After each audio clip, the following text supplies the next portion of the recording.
கனடாவில் தேசிய பல் பராமரிப்பு திட்டத்தின் கீழ் தனக்கு வழங்கப்பட வேண்டிய காப்பீடு மறுக்கப்பட்டதாக கியூபெக்கைச் சேர்ந்த ஒருவர் தெரிவித்துள்ளார்.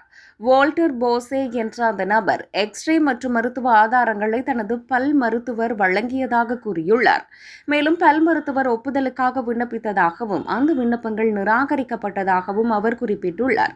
இந்த திட்டத்தை நிர்வகிக்கும் சன் லைஃப் நிறுவனம் கோரிக்கைகள் ஏன் மறுக்கப்பட்டன என்பதை தெளிவாக விளக்கவில்லை எனவும் அவர் சுட்டிக்காட்டினார். இதேவேளை ஏனைய நோயாளிகள், பல் மருத்துவர்கள் மற்றும் அரசியல்வாதிகள் போன்றோரும் இதுபோன்ற பிரச்சினைகளை முறைப்பாடு அளித்துள்ளனர்.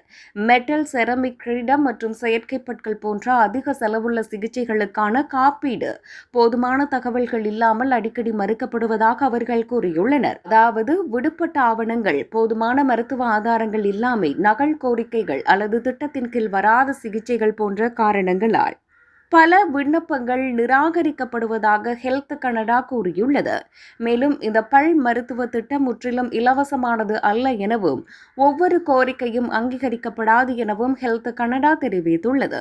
இந்நிலையில் நோயாளிகளின் நிலையை புரிந்து கொண்டு நீண்ட தாமதமின்றி சிகிச்சையை பெறுவதற்காக தெளிவான விதிகள் மற்றும் சிறந்த விளக்கங்களை வழங்குமாறு பல் மருத்துவர்களும் நோயாளி நல ஆர்வலர்களும் கோருகின்றனர்.